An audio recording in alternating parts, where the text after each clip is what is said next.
What up, dude, bro? Spider-Man Miller. Welcome back to another episode of Versus. Today we got the Dart Zone Thunderbolt and the Adventure Force Spectrum. I know, I apologize. It's in Dart Zone against Dart Zone again. Don't worry. Next one won't be.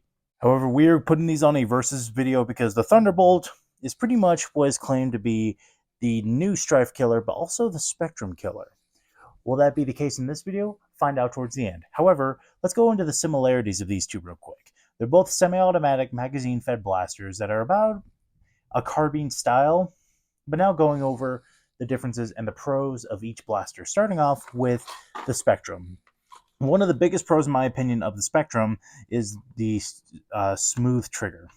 The trigger pull on the Spectrum is very smooth. It was a compliment given to it by Coop, right as he, of course, is a tried and true lover of the Strife. We all know that, and we all miss him. However, the trigger pull on this was made so smooth, and hats off to Dart Zone for making that happen. Another pro, it's pretty well balanced, especially for being a lightweight blaster. And one of my biggest pros is the floor grip. I'm just kidding. I hate this thing. So you can just get rid of that. But when you pull that off, it just turns into a better, sleeker kind of blaster. But overall, those are kind of the only pros I have with this thing. Getting into some cons. So one con for me is the magwell, and I'll get into that a little more with the Thunderbolt. And second, mostly just this stock. This is a proprietary stock, and there's only one other stock that fits it, and that's the Villainator stock. And the included stock, while it's cool that it's adjustable, it's relatively short. You feel puny whenever you use this. But those are the pros and cons of the Spectrum. Now getting into the Thunderbolt. One of the main pros, I got to give this one right off the bat, I love this thing's magwell. This magwell is much better designed, is much cleaner for smoother reloads, and also can lead to more magazine compatibility. This is the only one I have on hand, but this is an X-Shot magazine, and it goes in there smoothly.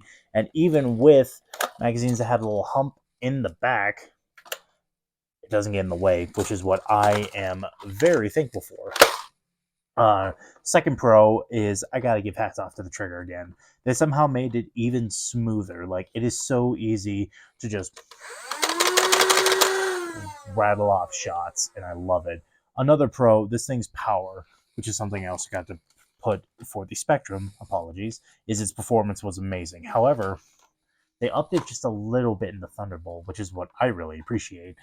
One of my last pros is I love that it takes and strikes stocks. You can throw on whatever stock fits your body best, and the included stock is really good, and it's an M4 buffer tube. What more could you like out of this kind of stock than being able to throw your own type of buffer tube style stock on here, and it's amazing. And the last pro that is a little bit of a weird one, I really like the sighting system. The sighting system to me is really calibrated right. Like, you can just rest your cheek on the stock, you look straight through these iron sights, and you could line up some really accurate shots.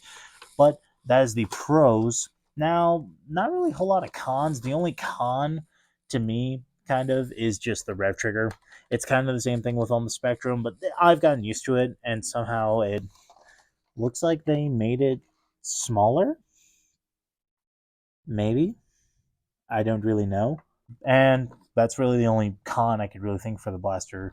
But pros, like I said, this one's really well balanced. This one really feels like a true traditional carbine. Like, not really something that you would like. It's not a full-on primary. It's more like a sub gun. And that's the same thing with the Spectrum. But I think I've had enough talking about these blasters. I want to show you guys these blasters firing. Firing demo each blaster with 3 mags.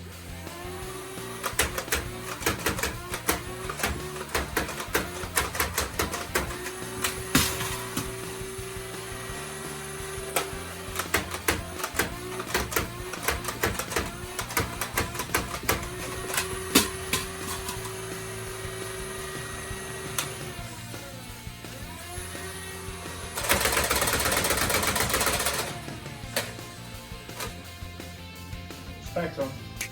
Nope.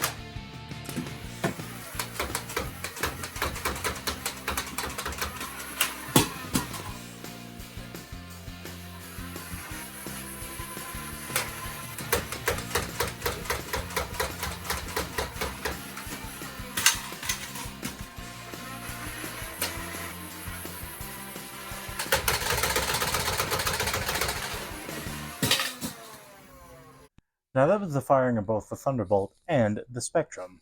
And if you're looking right behind me, yes, this is finally, I have a proper chronograph, and I would go into chronograph data. However, mine is being a little finicky, or at least I'm not having a little trouble using it. So if any of you know how to use a chronograph or can comment to help me figure out what I'm doing wrong, please comment that down below. Help me to keep my chronograph good.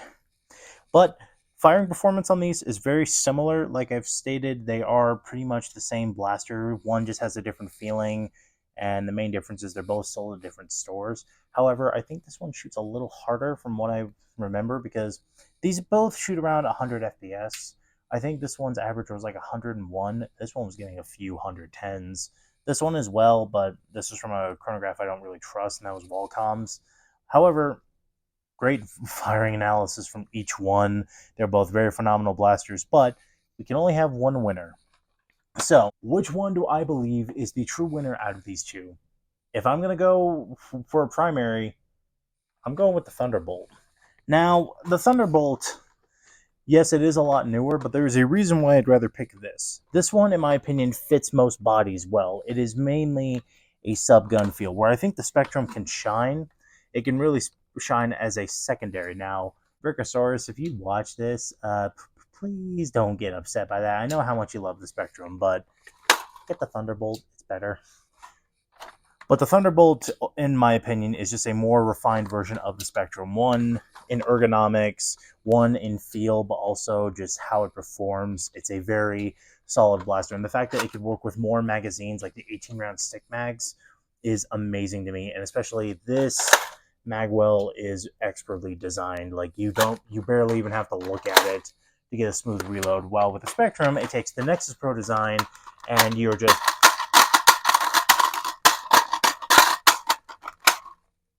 yeah, that's not fun. But that is my versus video. And before I end out the video, I want to give a thanks to a friend of mine who gave this to me, but I'm not going to name him because he doesn't